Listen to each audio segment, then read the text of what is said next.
presencia a este acto del Partido Popular en el que van a intervenir el alcalde de Torrejón de Ardoz, Pedro Rollán, y la eurodiputada del Partido Popular, Teresa Jiménez Becerril. Manifiesto la importancia que tienen las citas electorales a las más altas instituciones, y me estoy refiriendo a las instituciones europeas.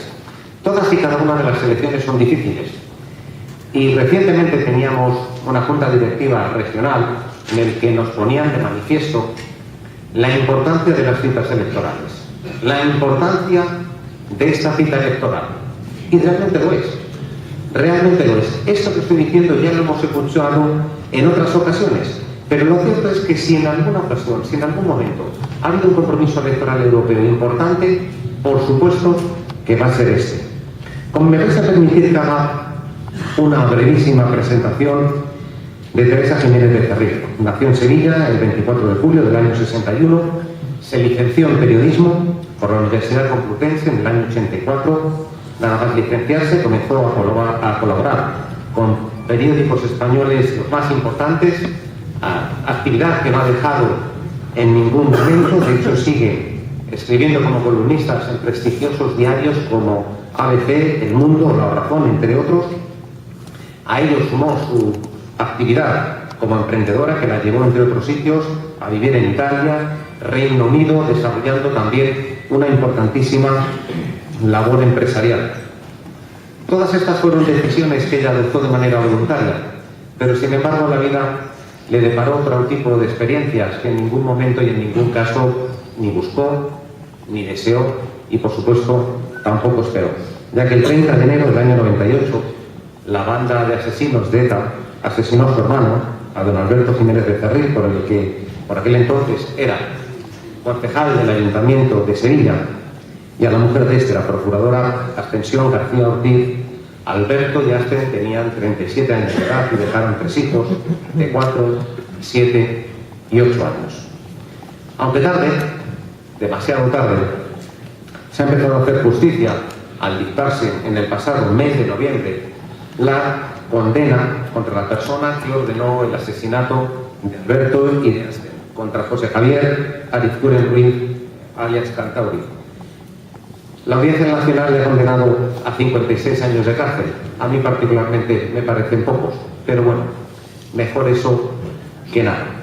Y digo esto porque evidentemente este drama, esta terrible situación y esta terrible experiencia por la que pasó posibilitó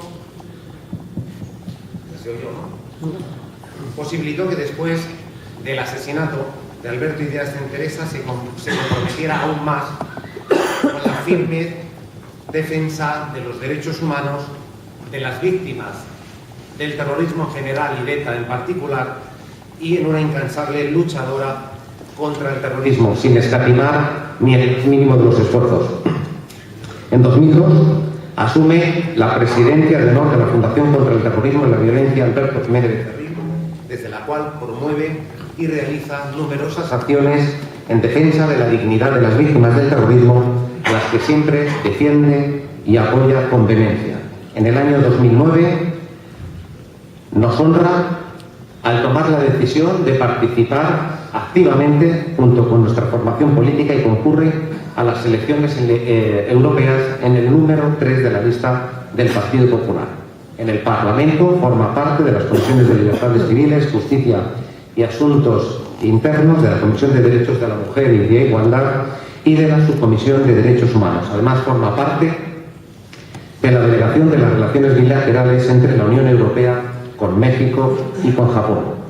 Indicaros, y de alguna manera vengo a refrendar lo que decía al principio, Teresa habla 4 idiomas, está casada, tiene 2 hijas y es una de las mujeres mejor formadas en el Parlamento Europeo y en la política española. Y además tenemos la inmensa fortuna de que es nuestra compañera.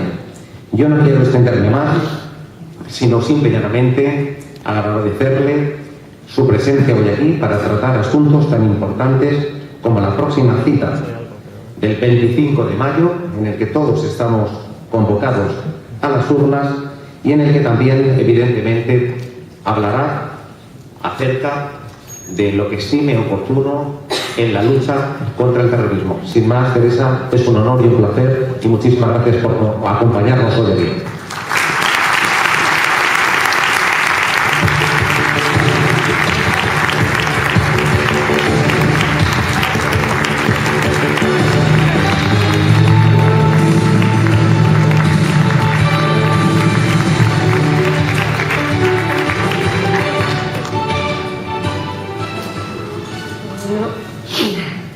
Muchísimas gracias por estar aquí, pero muchísimas gracias al señor alcalde por sus palabras tan amables.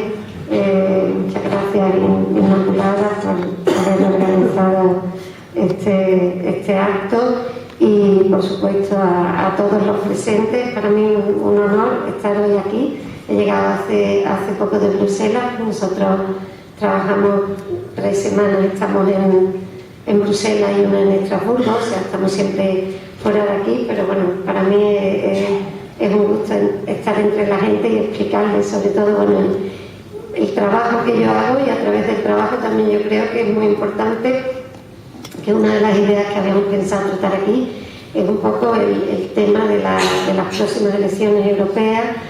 Y otro tema que a mí me preocupa mucho es el tema de la desafección de los ciudadanos, o sea, el alejamiento que los ciudadanos están empezando a tener de la política, la lejanía hacia sus representantes políticos, y que eso luego va a traer consecuencias en las elecciones europeas. Por tanto, yo creo que es muy importante que se hagan actos como este, que aunque cuando hemos entrado hemos oído el himno y la música, que a mí me llena de orgullo y me gusta mucho escucharlo, me acerca me da vida, pero creo que es un acto de valentía también el organizar este tipo de actos, que no es un acto de campaña, pues no estamos en campaña, pero es un acto de eso, de cercanía hacia los ciudadanos, no solo hacia sus propios afiliados o a sus votantes, sino hacia todos los ciudadanos, trayendo aquí a sus representantes para que expliquen lo que hacen. Y también, bueno, a mí me gustaría, si es posible, al final, cuando yo termine de hablar, que ustedes me preguntasen algunas cosas que yo no hago, porque yo hablo y salto de un tema a otro, mi manera de hablar, pero también me interesa mucho saber o poder contestar a sus preguntas, cuáles son sus preocupaciones acerca del Parlamento, acerca de las próximas elecciones, porque también ustedes, a lo mejor no son políticos como nosotros, los que están sentados aquí en la primera fila, pero como afiliados del partido, sois políticos, porque como decía mi hermano Alberto, una vez que yo le dije, yo de pequeña, el que era político era mi hermano, ¿no? Alberto Jiménez Becerril, que como bien ha dicho nuestro alcalde, era teniente alcalde cuando fue asesinado por ETA, y yo de pequeña pues no era periodista, hacía otras cosas, bueno, estaba estudiando, y le dije, a mí déjame, yo no te firmo eso, la política no me interesa. Y me dijo, no digas tonterías, la política es la vida, ¿cómo no va a interesarte? Entonces yo entiendo la política también como una manera de vivir, no solo quien esté dentro del partido o quien esté en un cargo, sino todas las demás personas que solo hablando con los demás y haciendo, pues ya están haciendo campaña o ya están acercando a los ciudadanos alejándolos de esa desafección que tienen hoy día. Bueno, demuestra que la violencia, que ese asesinato no ha servido para nada, la violencia no sirve para nada. No, sí ha servido. Miren, los de ETA están en las instituciones y están en las diputaciones, están en el Parlamento, están, no sé, no me digan que no ha servido. Sirve. Lo que pasa es que no es lo que tiene que ser. Hemos visto en Burgos ahora que ha servido. Y yo no lo admito. ¿Por qué no lo admito? Pues porque hoy día, si estuviéramos en una dictadura, vale, pero si estamos en un régimen democrático hay muchas posibilidades, muchos trámites, los concejales, y ustedes lo saben, trámites para encauzar muchas iniciativas que hagan que negociando se pueda cambiar y no se lleguen a esos extremos. Y yo creo que Europa también brinda mucho esa posibilidad en la Comisión de Peticiones, o también trámite nosotros, que somos vuestros representantes, también nos podéis escribir y decir, me pasa esto, me interesa esto, cómo se puede... O sea, yo tengo mucha gente que me escribe y me dice que le ayude a cosas y bueno, lo que podemos lo hacemos, ¿no? Entonces, siguiendo un poco con las comisiones, no somos no somos iguales delante a la ley y tal. Y yo le dije, vale, iguales, pero por lo menos que las víctimas no sean iguales, pero no menos, ¿no? Porque allí nunca se hablaba de víctimas, había una decisión marco, o sea, una legislación que nunca, del 2001, que nunca había sido, en el lenguaje de nuestro de allí se dice implementada, que quiere decir, eso no tiene traducción al español, yo diría cumplida, o llevada a cabo o transpuesta a nuestra legislación. No se había hecho, con lo cual no había legislación. Entonces, pues yo hablé con la comisaria yo creo que vio un poco el tema de las víctimas, que era un filón, por decirlo de algún modo, porque hay 75 millones de víctimas de delitos al año en Europa. Es una cifra que yo dije, esto se ha equivocado, no hay 75 millones de víctimas. Pues es así, porque cuando hablamos de delitos, hablamos de delitos serios, como puede ser crimen organizado, como puede ser trata, como puede ser violencia contra las mujeres, o sea, violencia de género, como puede ser delitos contra menores, en fin, y también cualquier tipo de delito. Entonces, por supuesto, delitos de terrorismo. Y entonces, ¿qué se hizo? Se sacó una legislación. La primera que sacamos es una que se llama Orden Europea de Protección de Víctimas, se conoce como EPO, por las siglas en inglés. Fue bastante difícil, complicada, y esto quiere decir, ese es un informe que yo he hecho, que yo llevo a cabo, y es: si una persona tiene una orden de alejamiento de otra en su país, por ejemplo, lo visualizamos siempre en mujeres, ¿no?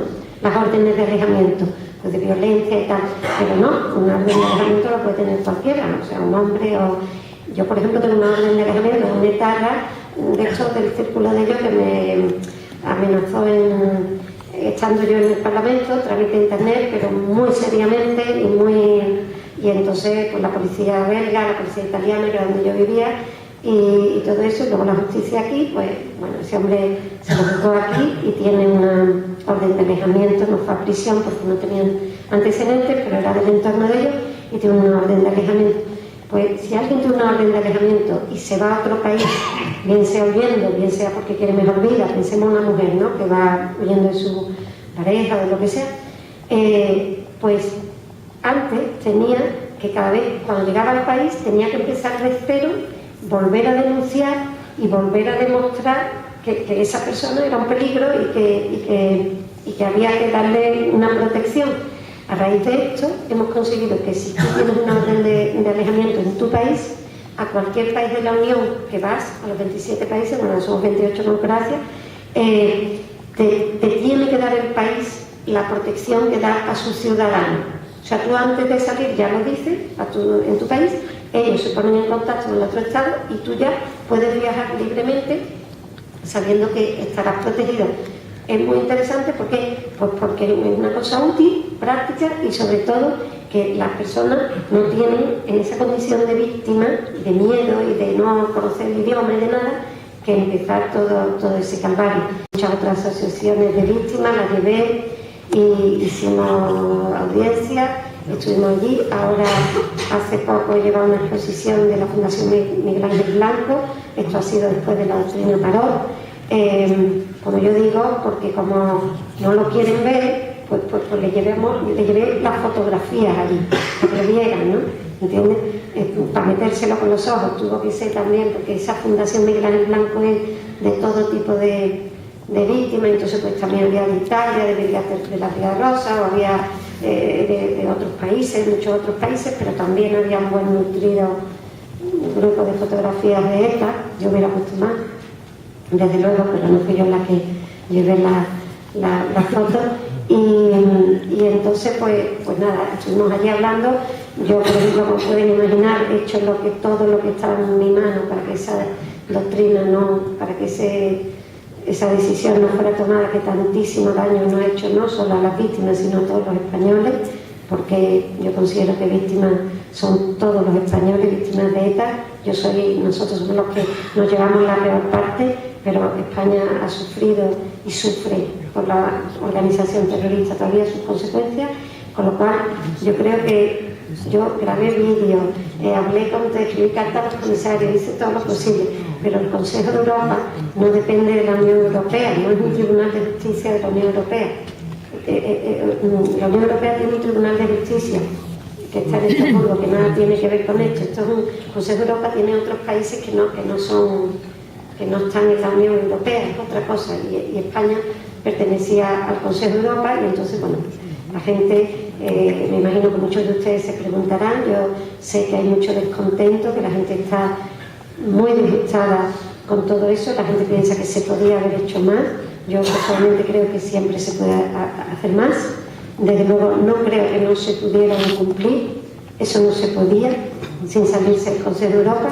Salirse, cuando dicen Inglaterra no las cumple, no es verdad, Inglaterra las cumple, y claro que las cumple. Dicen que a lo mejor no las cumple cuando le han dicho, pero no, ellos están diciendo que a lo mejor se salen o lo que sea, pero no, o sea, no es un buen signo hacerlo.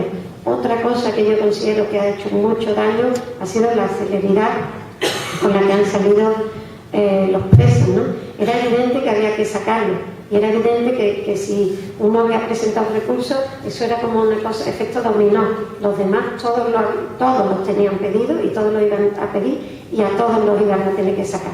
Eso está claro. Lo que pasa es que a lo mejor se podían haber llevado. Yo desde luego no entiendo la celeridad de la audiencia. O sea, yo les hubiera hecho pasar fatiga, ¿no? Como se dice en mi tierra, o sea, les hubiera hecho sufrir más, no sacarlo, como que parece que estaban esperando la decisión para sacarlo, ¿no? Yo creo que eso no ha sido una buena decisión. Yo creo que ha incomodado mucho a la gente está triste, la gente está enfadada.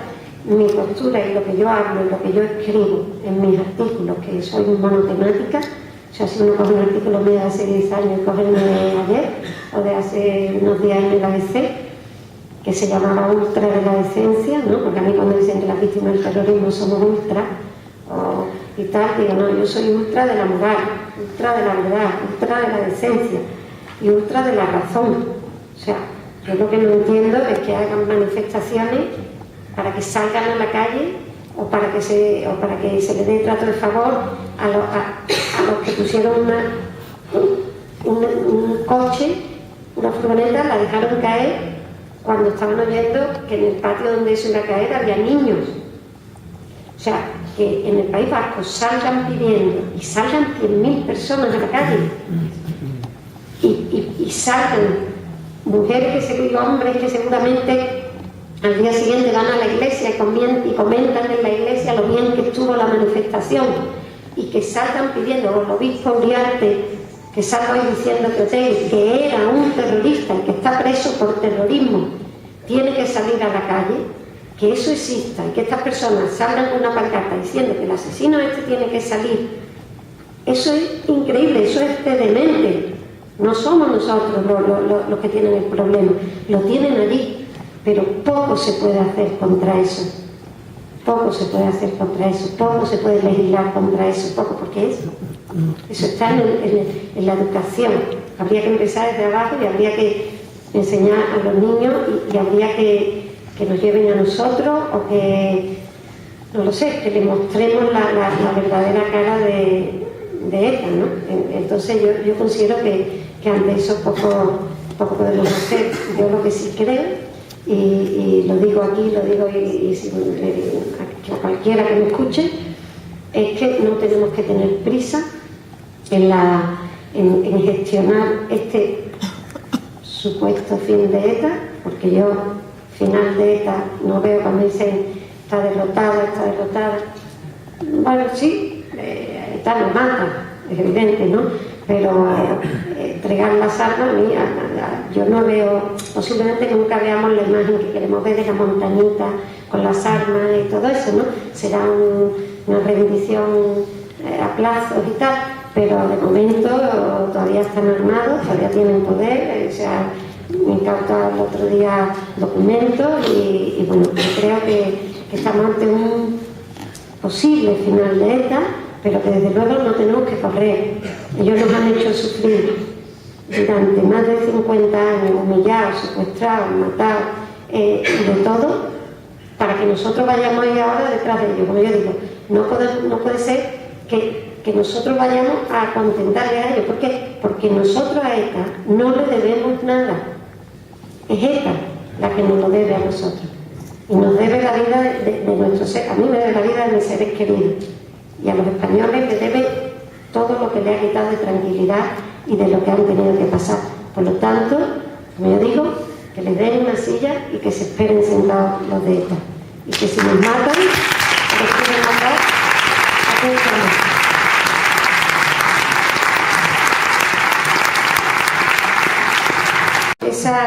Todo lo que afecta a la salud sexual y reproductiva y derechos afines es un tema que es subsidiario. ¿Qué quiere decir subsidiario? Que es competencia de los Estados miembros. Eso no se puede tratar en el Parlamento Europeo.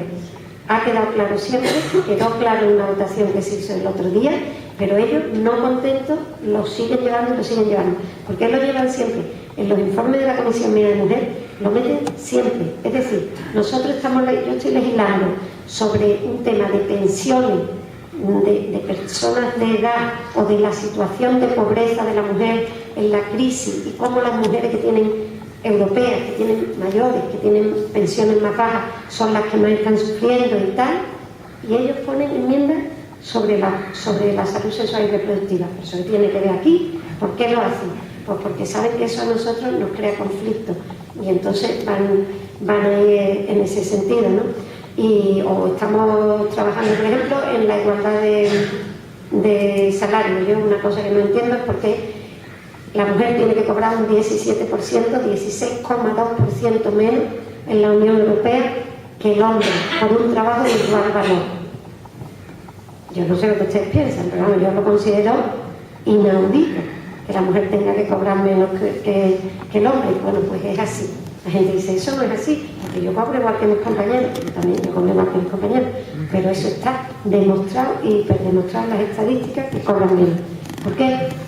No sé, por un tema de que no tiene un plus de noche, el otro no sé qué, o simplemente porque cuando se contrata no se sabe cómo se está contratando en las empresas, los otros se contratan así. Bueno, pues luchamos, yo por ejemplo dentro de mi comisión también lucho para que eso se vaya erradicando. Bueno, pues ahí nos meten también los temas del aborto que no pegan. Y el otro día en plenaria empezaron a atacar a España, pero a la grande, ¿no? Y a atacar la ley de Gallardo, la ley del gobierno. Y entonces, bueno, yo le contesté que yo no admitía que mi gobierno tenía legitimidad porque el pueblo y porque los votos se lo habían dado de legislar y de sacar los proyectos de ley que creyera oportuno.